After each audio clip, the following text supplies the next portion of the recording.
Il est 19h sur CNews, merci d'être avec nous pour Face à Philippe de Villiers. Cher Philippe, bonsoir. Est-ce que vous savez pourquoi j'ai le sourire ? Bonsoir Elliot et bonsoir Geoffroy.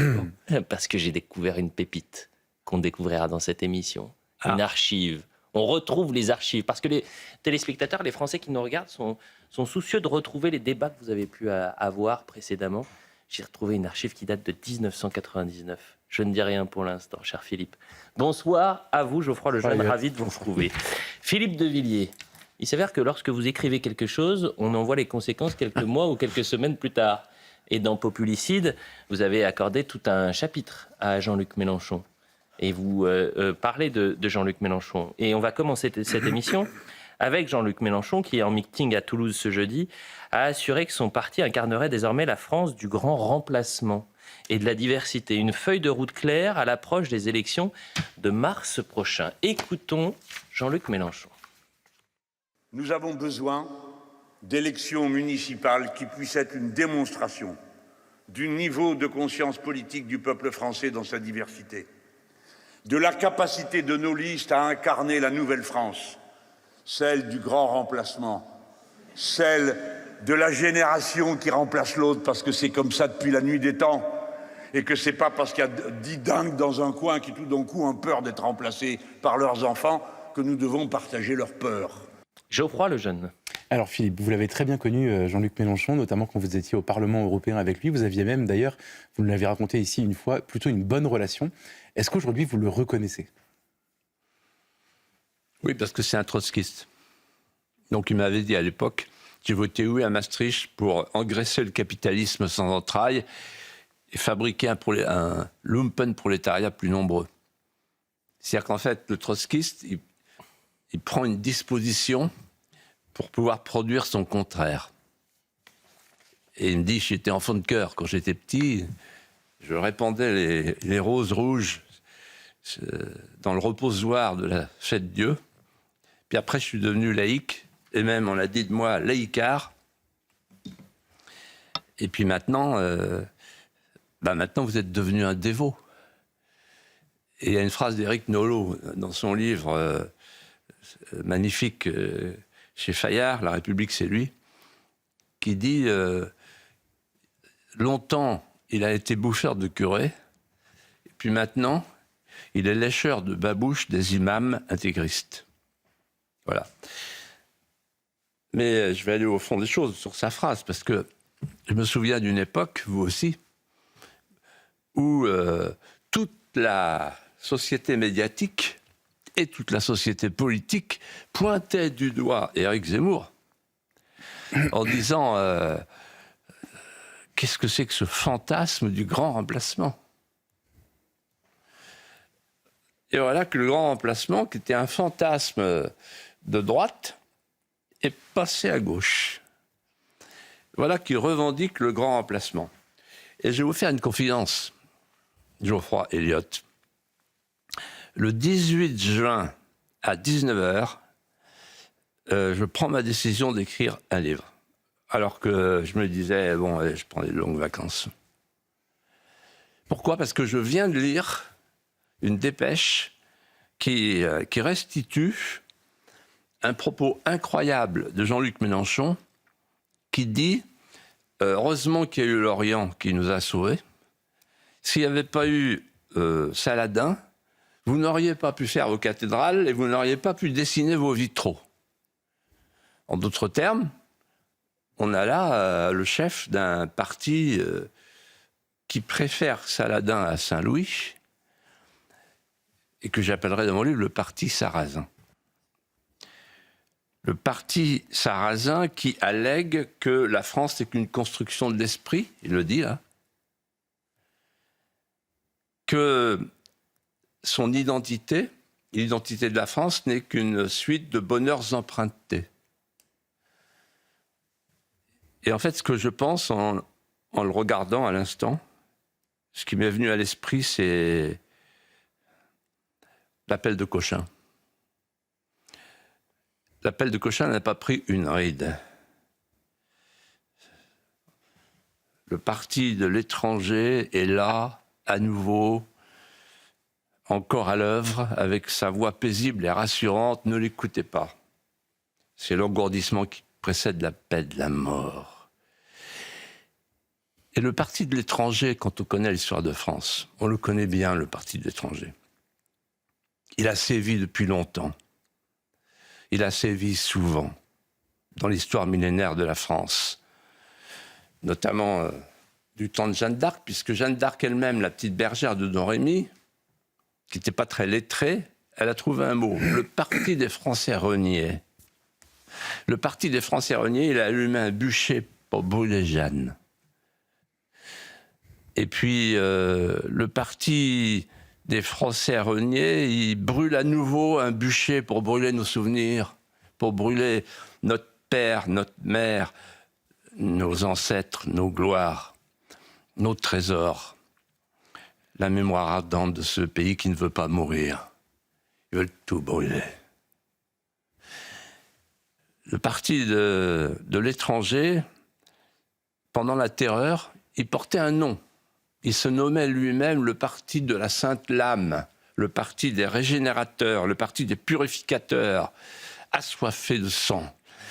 Et vous savez à qui me fait penser Mélenchon? À Carrier avec un kéfier, à la place du Bicorne. Carrier qui disait c'est par principe d'humanité que j'ai voulu purger la terre de la liberté de ces monstres. Et ce qu'il fait, Mélenchon, c'est la chose la plus horrible qui soit. Vous savez, Marx disait il faut une masse de manœuvre pour faire la révolution.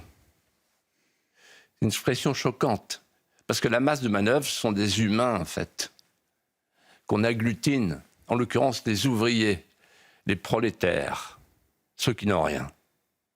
Ceux dont Jaurès disait ils n'ont rien d'autre que la patrie. Et là, il fait pareil, sauf que les prolétaires, il les fait venir d'ailleurs. C'est-à-dire qu'il prend des migrants qui sont dans la misère, il se sert de leur misère. Et il leur confie une fonction rédemptrice pour remplacer l'opprimé d'avant, qui a dégagé, puisque de toute façon, il a voté oui à Maastricht, il est pour le libre-échangisme mondialiste, comme toute la gauche, donc il n'y a plus d'usine, il n'y a plus d'emploi. Donc il faut aller chercher des électeurs ailleurs. Et en fait, ce qu'il fait, il fait ce que Marx disait à la masse de manœuvre. Sauf que cette masse de manœuvre, ce sont des pauvres gens qui sont déracinés de l'endroit où ils vivaient, qui n'ont plus rien, et qui se tournent vers lui en disant « mais peut-être qu'il va nous sauver ». Voilà, c'est une doctrine, c'est un messianisme révolutionnaire. Et je vais vous faire une confidence. En le regardant là, tout à l'heure, je me suis dit, en fait, j'ai une espèce d'instinct. Il ne joue pas 2027, en fait. Il joue l'après 2027. C'est-à-dire que sinon, il n'aurait pas aussi loin. Parce que là, il va perdre une partie de la gauche Valigny, vous voyez. La gauche CNews. Non, c'est quand je vois Valigny, souvent, qui est un homme sympathique et intelligent, bah non, il ne peut pas accepter ça, le grand remplacement.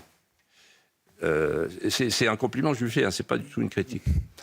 Et donc il en perd en route, mais il en gagne aussi.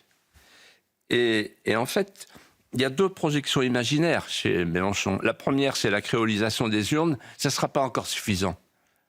La dernière fois, il dit qu'il lui a manqué 400 000, 700 000. Ce ne sera pas suffisant. Non, ce qu'il veut, c'est l'apocalypse insurrectionnelle après 2027. C'est d'ailleurs en fait ce qu'il appelle la rue arabe. C'est un nom caractéristique qui a été repris par Macron, la rue arabe. Il y a maintenant en France la rue arabe. Ah bon? Ah oui, on n'est plus tout à fait chez nous, comme l'a très bien dit Trump. L'Europe est méconnaissable, la France est méconnaissable. Voilà, on a Mélenchon sur les bras. Vous vous rendez compte? On a parlé du grand timonier, on parlera de ses lieutenants et de la gauche un peu plus tard dans l'émission, puisqu'on reviendra sur les votes à l'Assemblée nationale. Vous permettez, oui, Elliott, bien sûr. Il y a son lieutenant Coquerel, le président de la commission des finances, qui a fait un meeting hier soir, ou avant-hier soir, enfin il y a quelques jours, et qui dit il faut que le 93, donc la Seine-Saint-Denis, et des élus de la couleur de 93. Vous avez entendu ça? Donc en fait, la France, c'est le face-à-face des petits blancs et des racisés. On a un nouveau langage qui vient des États-Unis. Les petits blancs et les racisés. Voilà, c'est ferment de guerre civile. Philippe de Villiers, revenons sur cette semaine, puisqu'à chaque semaine, son lot de crises et de vertiges. Lundi se dessinait une guerre commerciale entre les États-Unis et l'Europe, avec comme théâtre le Groenland. Et un compromis aurait été trouvé entre les États-Unis et le Danemark sous l'égide de l'OTAN. Je vous propose d'écouter une des déclarations cette semaine de Donald Trump, que vous avez citée il y a quelques instants, notamment sur le Groenland. Nous n'obtiendrons rien, sauf si j'utilise une force non conventionnelle qui serait inarrêtable. Mais je ne le ferai pas. Et tout le monde pousse un soupir de soulagement. Quelle déclaration, n'est-ce pas? Non, je n'utiliserai pas la force. Je n'ai pas besoin d'utiliser la force. Geoffroy Lejeune. Alors Philippe, quelle lecture faites-vous des événements qui viennent de se produire? Quel jugement portez-vous sur la posture diplomatique de la France, sachant que vous avez dit cette semaine à Elliott, vous avez annoncé ce qui est en train de se passer? Oui, mais j'aurais pu ajouter, toute la classe politique, comme d'habitude, va se tromper. Oui. Et la classe médiatique, encore plus. Alors, d'abord, en voyant le face-à-face Trump-Macron, je pensais à un mot des Grecs qui disait « ce qui guette les archontes ». À Athènes, c'est l'hubris. Et là, on est en plein dans l'hubris. Et donc, en fait, l'hubris en politique, ça compte. L'hubris, c'est l'orgueil, en fait. Et ça compte beaucoup. L'orgueil qui tourne à la vanité, souvent. Non, ce que je veux dire, et je suis content de parler du Groenland avec vous parce que je pense que c'est un moment historique. Encore un point de retournement. C'est-à-dire que l'Alliance Atlantique est morte. Et c'est pas rien. Elle est née en 1949. Alors j'explique pourquoi. D'abord, j'ai essayé de comprendre qu'est-ce que veut Trump. Et je crois que j'ai compris. Avec beaucoup d'autres. Mais la classe politique n'a pas compris. Parce qu'elle a des œillères et elle est tellement anti-Trump qu'elle dit non, c'est un salaud, c'est un... Mais c'est un homme intelligent. Avec un hubris. Alors, qu'est-ce que ça donne? Premièrement, il veut faire le Golden... le Dome. Le Golden Dome. Là. Donc, qu'est-ce que c'est? C'est un parapluie antimissile. Et donc, il trouve que Groenland est bien placé pour ajouter un armement de protection de l'hémisphère occidental, comme il dit, en parlant de l'Amérique.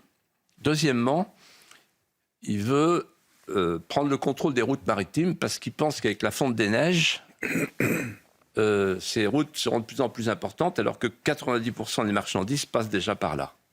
Donc, en fait, il y a les Russes, il y a les Chinois, mais c'est surtout les Chinois qui l'intéressent, puisque, en fait, son sujet, c'est vraiment la Chine. C'est pas la Russie, contrairement à ce qu'on croit. Troisièmement, et surtout, il y a les terres rares. Le problème des États-Unis aujourd'hui, c'est le problème des terres rares. Pourquoi? Parce que quand vous faites des drones, des radars, des semi-conducteurs, etc., tout ce qui concerne la défense, l'aérospatiale, il faut des terres rares. Or, les terres rares, Trump le sait très bien, les Européens aussi, elles sont en Chine. La Chine, aujourd'hui, tient 90% du commerce mondial des terres rares. Donc, les taux se resserrent pour l'Amérique. Il faut trouver une solution alternative. Et la solution alternative, d'après ce que disent les études scientifiques, il y aurait des terres rares sous la glace, dans le Groenland, sous la glace du Groenland, 10 à 20% des réserves potentielles mondiales. Donc, ils regardent avec convoitise, avec le regard de la convoitise, donc le Groenland. Mais à mon avis, ce n'est pas la vraie raison. La vraie raison, elle est beaucoup plus simple que ça. Et c'est pour ça que je parle de l'Aubris. C'est que on vit avec le décompte qui est lancé de l'anniversaire de la naissance des États-Unis le 4 juillet 1776. Et ça, pour lui, c'est très important avant les midterms. Et il veut pouvoir dire le 4 juillet prochain, voilà, je suis le plus grand pays du monde. C'est aussi simple que ça. Et donc, c'est moi qui ai le plus grand pays du monde. Vous voyez, sans jeu de mots. Bon. Et donc, c'est pas la peine de sourire hein, quand vous ne comprenez pas. Et voilà. Alors après, donc voilà pour Trump. Alors maintenant, l'Union européenne. L'Union européenne, elle a montré deux choses. Qu'elle était désunie, qu'elle était impuissante. Désunie, souvenez-vous, on a vu partir les pingouins, donc les chasseurs alpins, et envoyés par notamment Macron. Mais en fait, quand vous regardez bien, il y avait 8 pays, dont 2 ne sont pas dans l'Europe. Donc il y avait 6 pays européens sur 27. Et la preuve de la désunion, c'est que les Allemands ont pris les patins à leur cou au bout de 40 heures. Donc ils ne sont pas restés. Bon. Donc on peut dire que c'est vraiment une Europe désunie, 6 sur 27. Deuxièmement, l'impuissance. Et là, je demande toute votre attention, parce que c'est très important, ce que je vais dire maintenant. Et c'est vérifiable. Impuissance d'abord juridique. En effet, le Groenland n'est pas dans l'Union européenne. Il en est sorti en 1982, par référendum. Ensuite, donc en fait, quand les pays de l'Union européenne vont au Groenland, il n'y a pas de lien juridique autre qu'avec l'OTAN, puisque le Danemark est dans l'OTAN.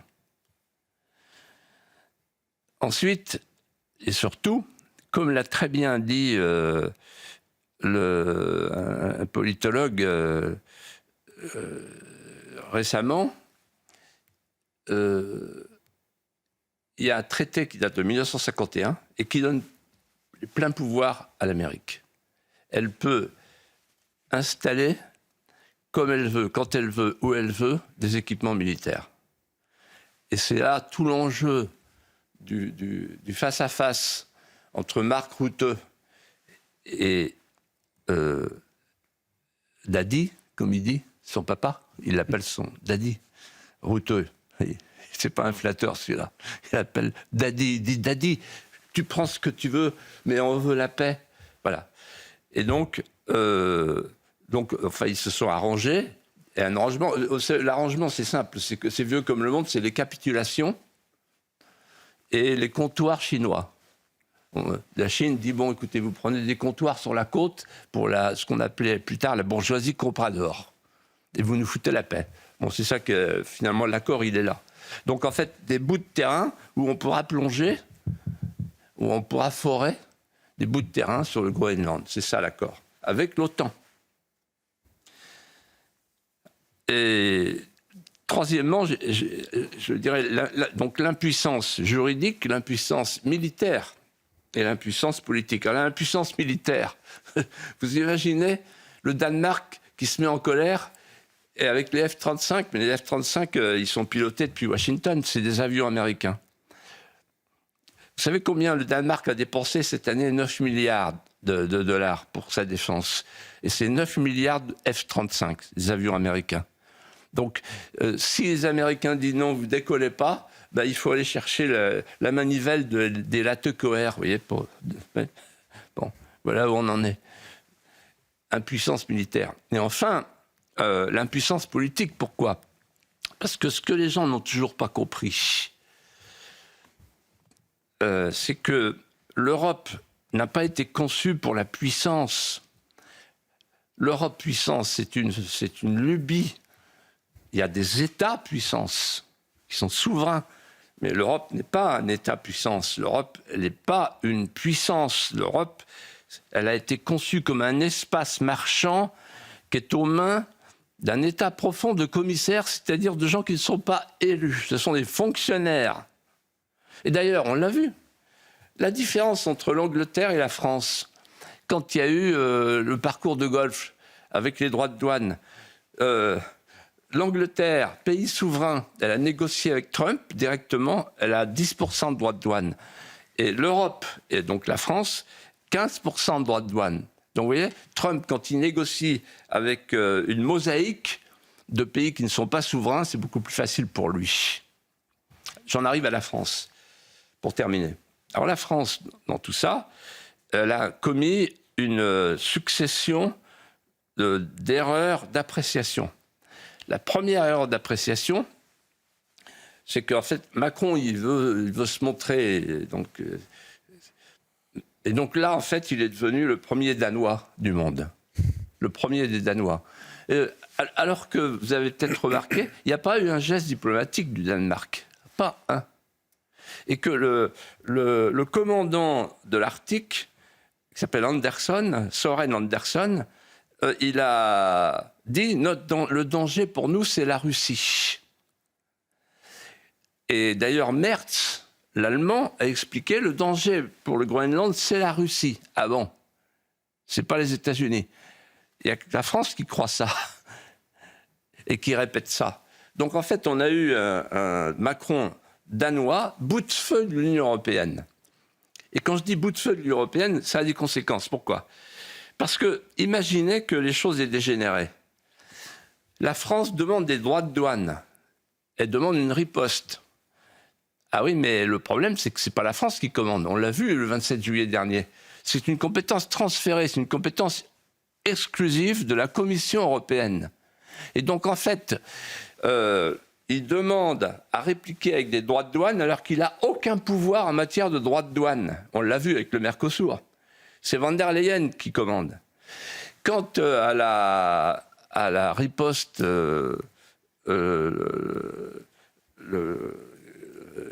la nouvelle riposte qui date de 2023... Là. Anticoercition. Hein? Anticoercition. Oui, c'est ça, c'est le mot que je cherchais. Anticoercition. Alors, il faut une enquête de 6 mois et en plus, il y a la majorité qualifiée, donc on n'a aucune chance. Donc tout ça, c'est complètement irréaliste. Mais je dirais, ça va plus loin. C'est qu'en fait, la France, elle n'est pas dans sa mission.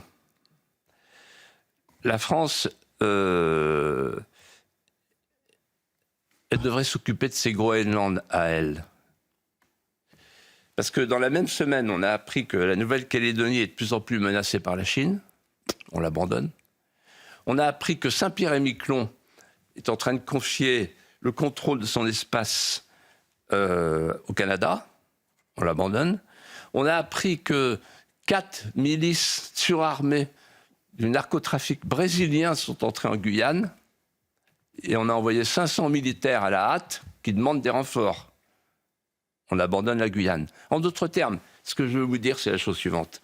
La France, c'est le seul pays européen qui n'est pas européen, ou plutôt qui n'est pas qu'européen. La France, c'est une puissance mondiale. La France, elle se déploie sur la moitié des faisceaux du globe. La France, elle a 18% de son territoire qui est ailleurs qu'en métropole. La France, elle est américaine. La France, elle est américaine avec la Guyane, la Martinique, la Guadeloupe. La France, elle est océanique. Elle a ses terres australes et antarctiques. On s'en occupe pas. Alors que c'est une vraie richesse. Et la France, elle est pacifique avec la Nouvelle-Calédonie. Donc en fait, la France, c'est un État-monde. Voilà. Et c'est le deuxième espace maritime du monde. Et donc, au lieu de vouloir aller faire la guerre au Groenland avec nos chasseurs alpins, au lieu de vouloir faire la guerre en Ukraine en envoyant des soldats après le cessez-le-feu, on ferait mieux de s'occuper de la France, du territoire français, pour redevenir une nation souveraine et un État-monde puissant. Et à ce moment-là, que ce soit la Chine, que ce soit la Russie, que ce soit l'Amérique, on sera regardé avec respect. Philippe de Villiers, je vais vous proposer à présent une archive parce que ce que vous venez de me dire, c'est que c'est à travers la crise du Groenland, c'est la mort de l'Alliance Atlantique. Et il s'avère que l'OTAN est un sujet que vous avez souvent traité, vous avez été au cœur de débats, et j'ai retrouvé une séquence, et je salue les documentalistes de CNews qui ont retrouvé cette séquence, alors que là, on voyait un livre que vous avez publié en 2003, pardonnez-moi, justement sur la puissance américaine face à la faiblesse de l'Europe. Vous êtes face à François Bayrou. On est, je le rappelle, en 1999. La question de l'OTAN, faiblesse ou force de l'Europe, et clin d'œil, c'est un certain Paul Amar qui anime le débat. Et vous dites, en quelque sorte, que la France est même trop petite pour l'Europe. Écoutez. Non, l'Europe est trop petite. L'Europe est trop petite pour la France, pardon. Ce que vous avez là, Philippe de Villiers, le gendarme planétaire, c'est ce que vous avez cherché. C'est ce pourquoi vous militez tous les jours. C'est-à-dire, d'être sérieux, là. Pas d'Europe, l'Europe la plus faible possible, l'Europe divisée en nations totalement autonomes les unes par rapport aux autres, un nationalisme exacerbé, et tout cela nous conduit à cette espèce d'OTAN déséquilibrée, une puissance américaine et en face d'elle 18 autres nations, États-nations, sans puissance. Si nous voulons rééquilibrer le monde, nous n'avons qu'un instrument, c'est de construire une Europe qui existe. Vous avez une idéologie. La caractéristique d'une idéologie, c'est qu'elle prononce des mots qui, dans l'abstrait, ont leur cohérence. Mais le malheur, c'est que quand les mots s'envolent, ça va bien, mais quand ils atterrissent, ils s'écrasent. Alors, je vais répondre à ce que vous venez de dire. On ne peut pas tout traiter, Attendez, je vous ai laissé parler, vous avez 2 heures, moi j'ai 20 minutes avec vous, c'est un plaisir, laissez-moi aller jusqu'au bout. Je vais vous dire, quand vous dites s'il y avait aujourd'hui une Europe, unie, vous dites, eh bien, on n'aurait pas la situation qu'on a avec le gendarme planétaire américain. Vous avez un certain culot de me dire à moi que je suis responsable de cette situation. Oui. Et vous avez un certain culot, je vais vous dire pourquoi. C'est qu'en réalité, depuis quelques années, soyons concrets, si on veut faire une politique étrangère commune avec nos partenaires européens tels qu'ils sont, eh bien, regardez le spectacle. Quand Jacques Chirac a décidé de reprendre les essais nucléaires, qui s'y est opposé? L'Allemagne, l'Italie, des pays européens, les premiers. Quand on a essayé de s'occuper de l'Afrique, au moment même où les États-Unis faisaient la conférence du Potomac, États-Unis-Afrique, que faisaient nos partenaires? Ils diminuaient le Fonds européen de développement à l'Afrique, contrairement aux souhaits de la France. Et là, qu'est-ce qui se passe? Nos partenaires, ils sont américanisés, ils sont McDonaldisés, ils pensent américains, ils parlent américain, et il y a la France. Alors, de grâce, si on veut avoir une politique étrangère commune, parce que moi je suis aussi européen que vous, et je n'admets pas le terrorisme, et je n'admets pas le terrorisme qui consiste à dire, il y a d'un côté les nationalistes, puis il y a de l'autre côté les Européens. Moi je ne veux pas que l'Europe soit une grande espérance dévoyée. Et ce que les gens voient ce soir, les Français, eh ben, ils voient justement cette Europe servile. Ils voient cette Europe qui est derrière le gendarme planétaire. Ils voient des Français, des soldats français qu'on envoie là-bas comme des supplétifs. Alors il faut que la France garde une capacité d'analyse et d'action. Et je dirais même, alors je vais vous choquer, que pour moi, pour la France, l'Europe c'est trop petit. L'Europe, c'est trop petit. Geoffroy Lejeune. Bravo à ceux qui ont retrouvé cette archive. C'est une question un peu taboue, Philippe, mais pensez-vous qu'aujourd'hui, il est sage que la France reste dans l'Alliance Atlantique, ou bien est-ce qu'il faut se poser la question d'en sortir, comme l'avait fait le général de Gaulle? Alors, en 1966, le général de Gaulle, quand il décide de concevoir l'arme nucléaire, ça veut dire, en fait, je défends moi-même mes intérêts vitaux, j'ai besoin de personne d'autre, et il quitte le commandement intégré. Il ne quitte pas l'Alliance Atlantique, il quitte le commandement intégré.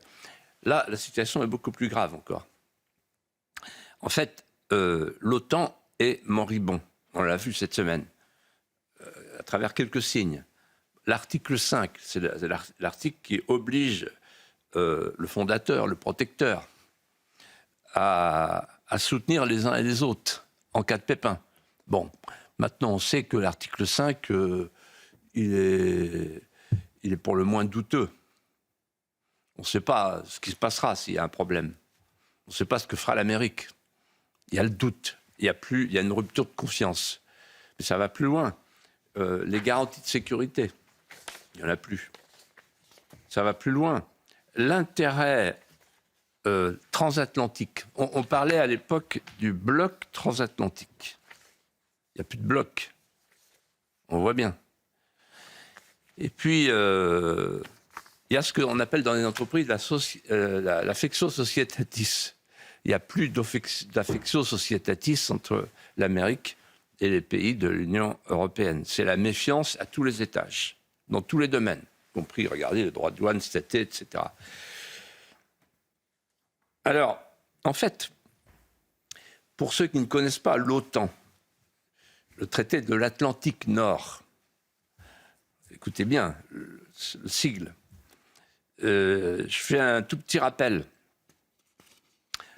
L'OTAN est née après la guerre, en 1949.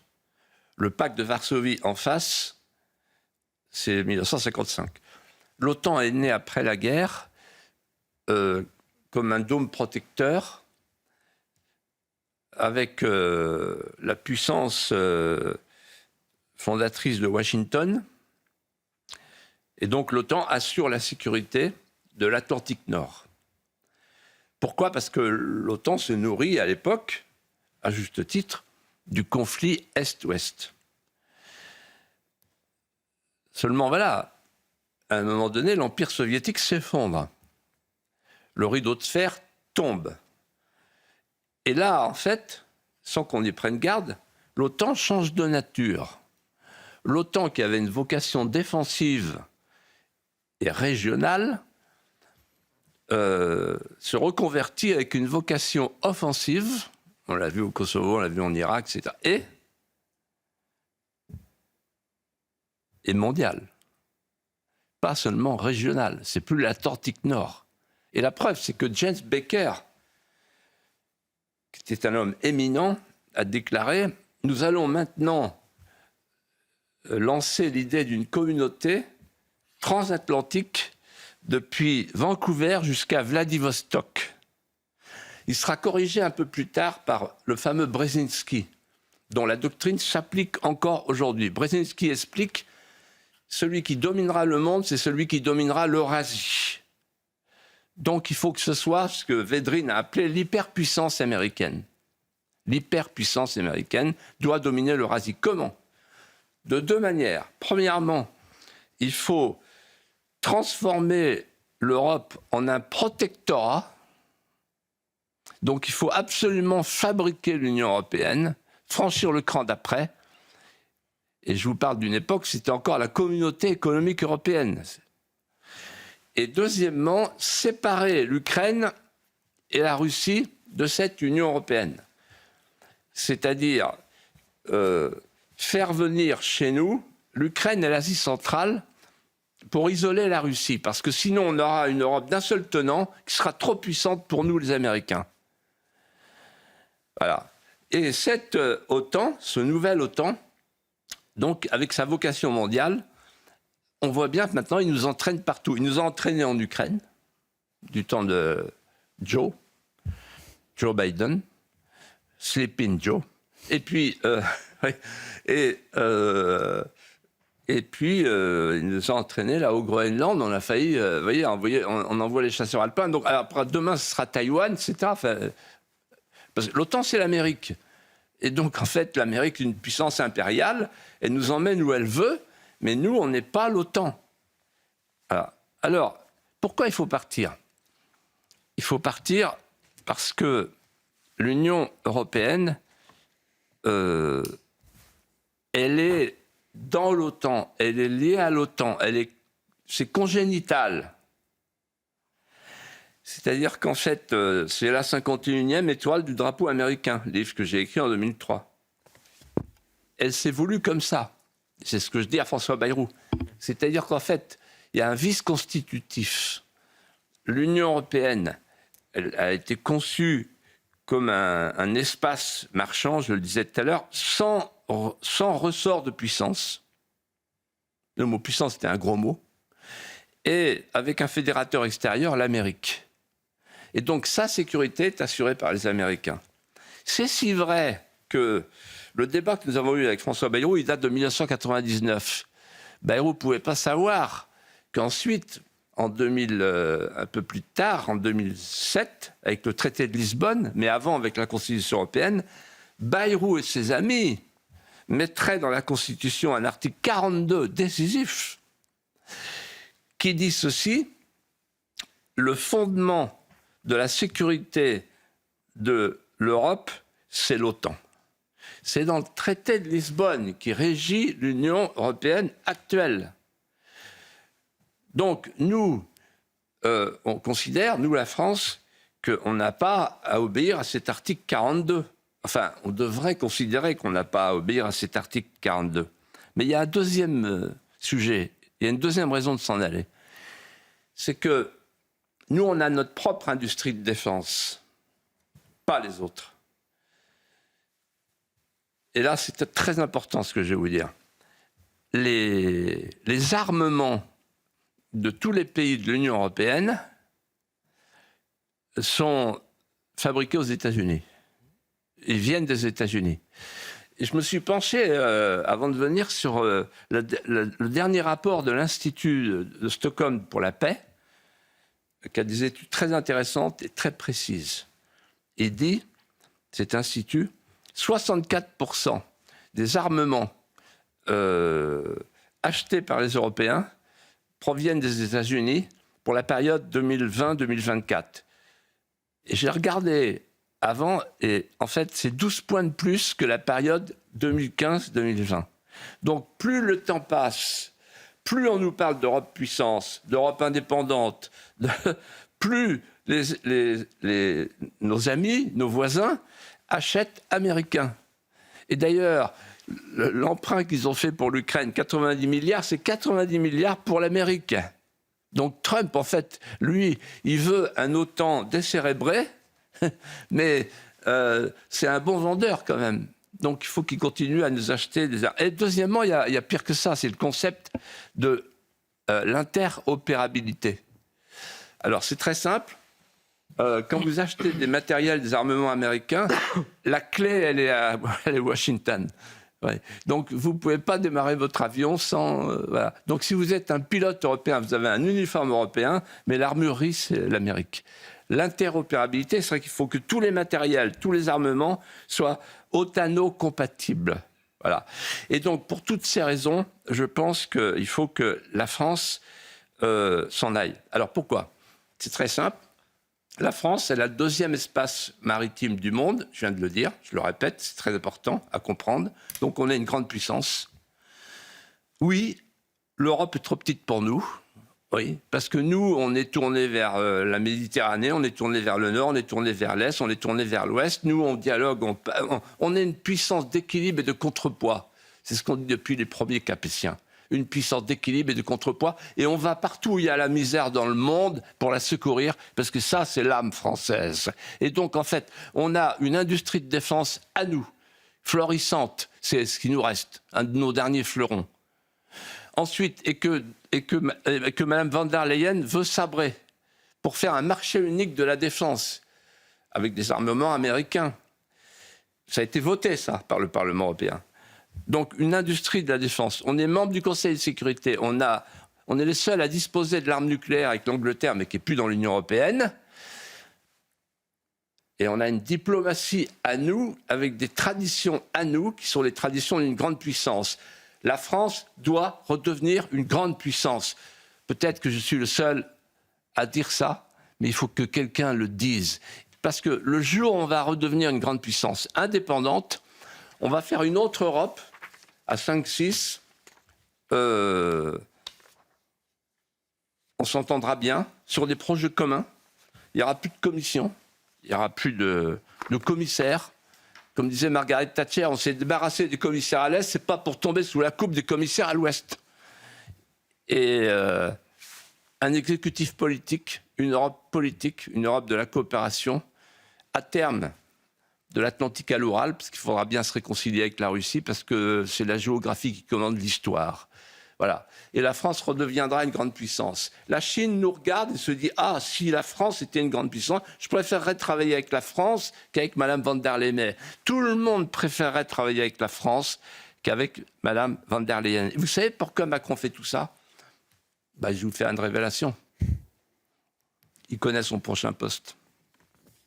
Derrière les lunettes de soleil, il y a la lumière secrète de l'accord avec van der Leyen. Ma petite, je t'aime bien, je te succéderai. Vous pourriez regarder quand vous parlez à Ursula von der Leyen, Geoffroy Lejeune, plutôt que de regarder. Parlons du forum de Davos à présent, Philippe de Villiers, puisque cette semaine s'est déroulé le World Economic Forum. Et ça peut être intéressant d'avoir votre lecture de l'idéologie du World Economic Forum. Est-ce qu'elle a une influence sur notre vie quotidienne, Philippe de Villiers? Alors là, il se passe quelque chose de très très important au forum de Davos. On va prendre 2 jours, les 2 jours qui sont succédés, le mardi et le mercredi.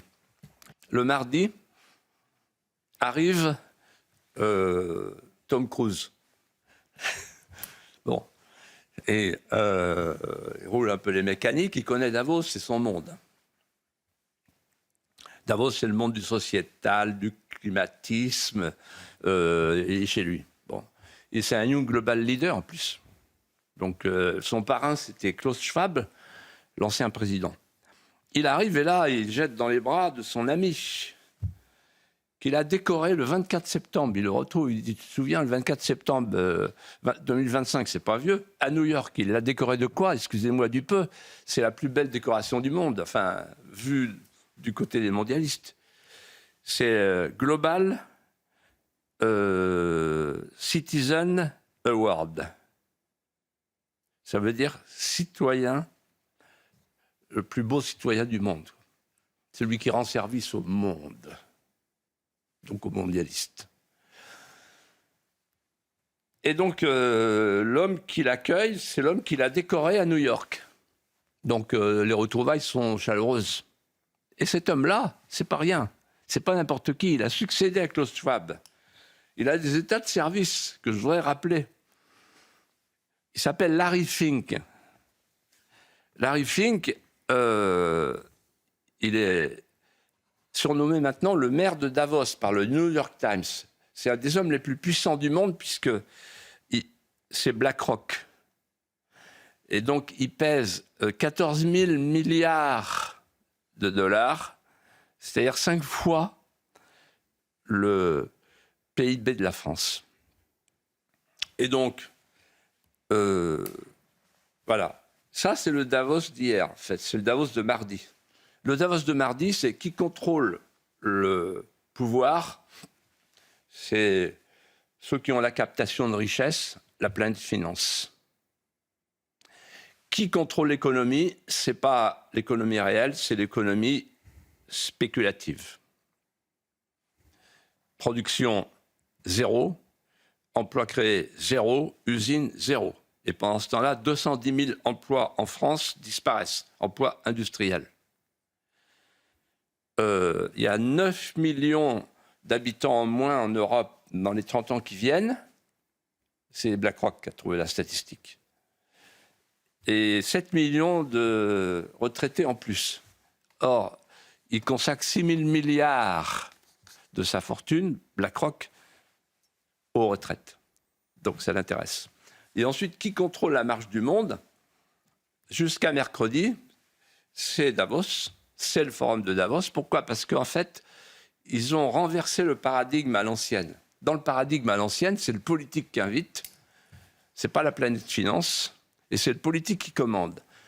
Avec Davos, depuis 1971 et surtout depuis les années 90, c'est l'inverse. C'est la planète finance qui invite le politique, qui accroche un badge au cou et qui dit maintenant on va t'expliquer comment il faut changer la gouvernance, avec le sociétal, avec le climat, avec etc. Et là, le mercredi, Trump arrive et il dit c'est fini. Le monde que je vous annonce, C'est le monde de la frontière, le monde de la souveraineté, le monde de la nation, le monde de la politique, le monde de la puissance. Voilà. Et donc, Larry Fink était là, au premier rang, il clignait des yeux. Macron clignait des yeux, mais ça ne se voyait pas. Et en fait, nous avons vécu la grande défaite du forum de Davos à l'ancienne, le Davos sociétal, le Davos qui voulait faire la 4e révolution industrielle, c'est-à-dire la fusion des 3 sphères physique, numérique et biologique pour fabriquer un homme nouveau.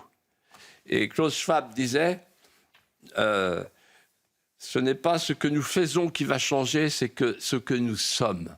L'homme qui avait prédit au moment du Covid la grande réinitialisation.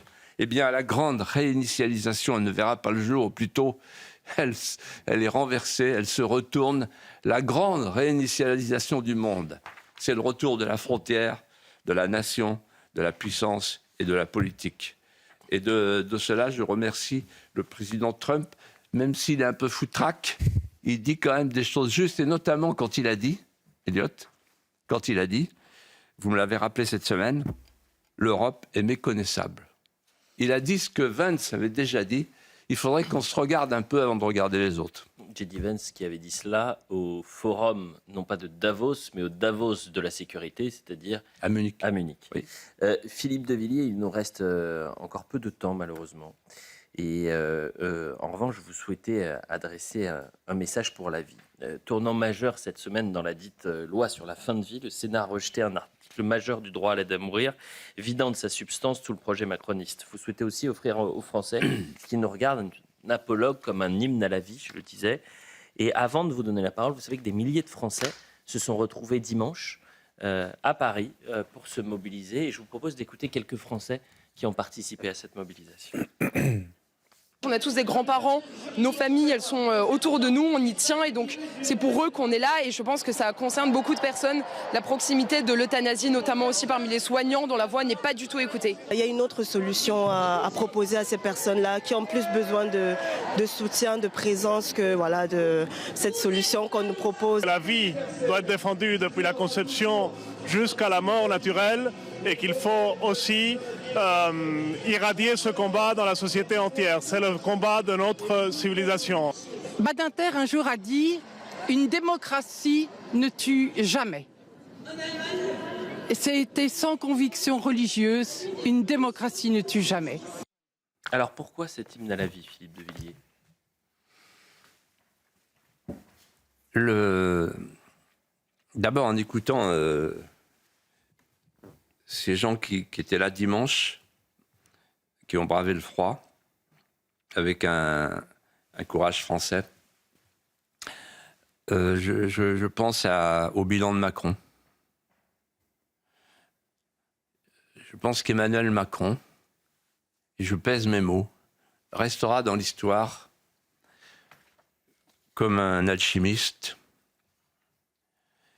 qui aura joué avec la France, comme on joue avec ses cornues. Il a trituré la société, il a effacé les repères, tout ce qu'il a pu effacer, il l'a effacé. Il a joué avec la vie, il a joué avec la filiation, il a joué avec la transmission, il a joué avec la vie, il a joué avec la mort. Il a été successivement faustien et prométhéen. Prométhéen parce qu'il a joué avec le feu de la guerre. Quand on est chef d'État, on ne joue pas avec le feu de la guerre. On protège son peuple. Et puis le feu de la vie. Quand on est chef de l'État, on défend une civilisation millénaire. On ne joue pas avec la vie. Et je pense souvent au mot fondateur du Jardin d'Éden. Sicut Dei Eritis, vous serez comme des dieux. Je pense qu'il y a en lui quelque chose du démiurge, quelque chose de démoniaque, à vouloir faire passer cette loi. Quand il a dit lors de ses vœux, il faut que ce soit une année utile. La vie qu'on retire, la vie qui se retire. C'est ça la France. On parle des retraites et de l'euthanasie. On parle du suicide, une société qui se suicide. C'est une société suicidaire, une société qui propose le suicide. C'est une société qui ne veut plus vivre.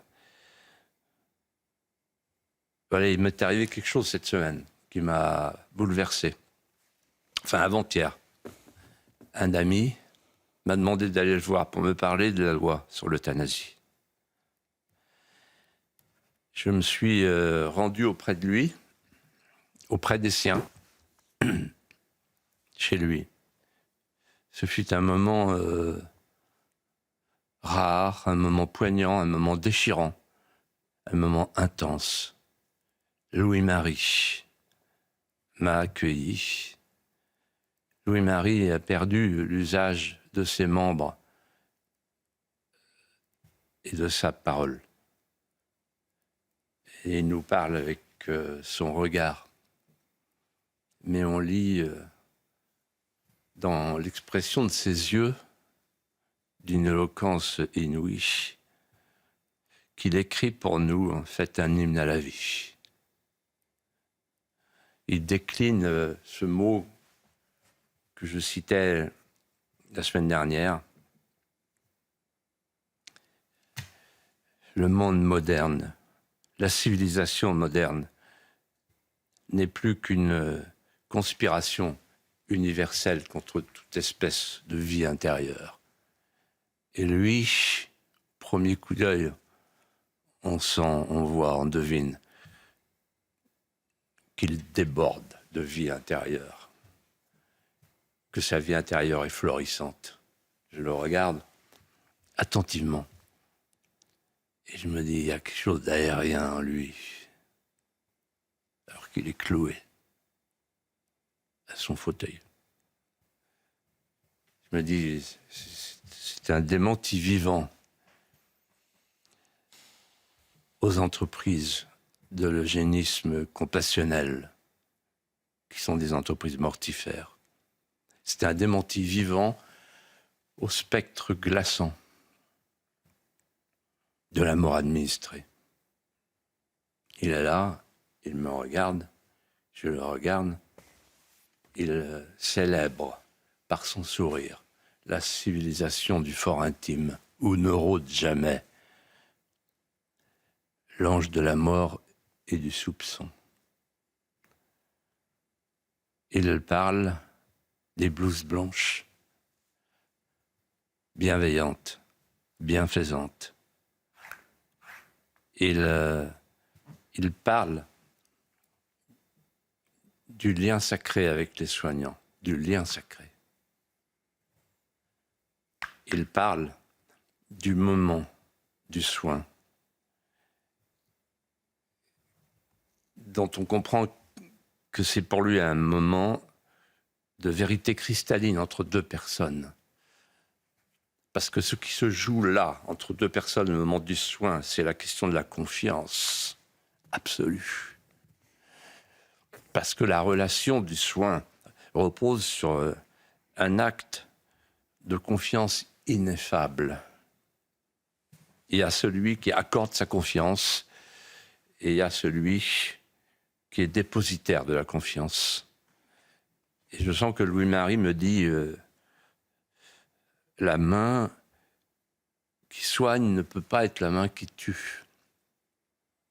Et je sens qu'il pense, comme moi en cet instant, on ne peut pas envisager deux lois en même temps, en affichant en plus une équidistance morale qui est scandaleuse. Une loi qui soigne et une loi qui tue. Parce qu'on prend le risque, en faisant voter ces deux lois en même temps, de confier aux soignants, dans une main, une seringue avec un calmant, et dans l'autre main, une seringue avec une injection létale. Alors je regarde Louis-Marie, il est entouré par son papa, par sa maman, par sa fiancée, Élodie. On sent que la relation est d'une puissance d'affection inouïe. Louis-Marie est porté, hissé, entouré, choyé. Et puis vient le moment où il veut me glisser un message. Et le message, tel que je l'ai compris, est le suivant. Dis-leur, vendredi, qu'il y a quelque chose de précieux dans la vie. C'est la santé. Mais dis-leur aussi qu'il y a quelque chose de plus précieux encore que la santé. C'est la vie. Le petit filet de la vie. Les enchantements de l'âme et du soleil levant. Et dis-leur aussi qu'il y a quelque chose de plus précieux encore que la vie. C'est l'amour. L'amour des siens. L'amour de l'être fragile. L'amour de l'instant où passe l'éternité. Le miroir de l'absolu. Et là, au moment de partir, il me délivre un ultime message avec un petit billet que me donne sa fiancée et qui dit « veut que vous le lisiez vendredi » aux téléspectateurs et le lendemain aux auditeurs d'Europe 1. Et le petit billet, je l'ouvre en partant, quand je monte dans ma voiture, et c'est un mot du prophète Isaïe, d'une actualité brûlante, avec les phrases suivantes. Malheur à celui qui appelle le bien le mal et le mal le bien. Malheur à celui qui change les ténèbres en lumière et la lumière en ténèbres. Malheur à celui qui change la douceur en amertume et l'amertume en douceur. En cet instant où on sait bien ce que va être le destin de cette loi, qui va détruire les tissus conjonctifs de notre société. Je dis à Louis-Marie qui nous regarde avec sa fiancée, son papa, sa maman, soyez fiers d'être ce que vous êtes. Louis-Marie représente pour moi en cet instant un pays qui ne veut pas mourir.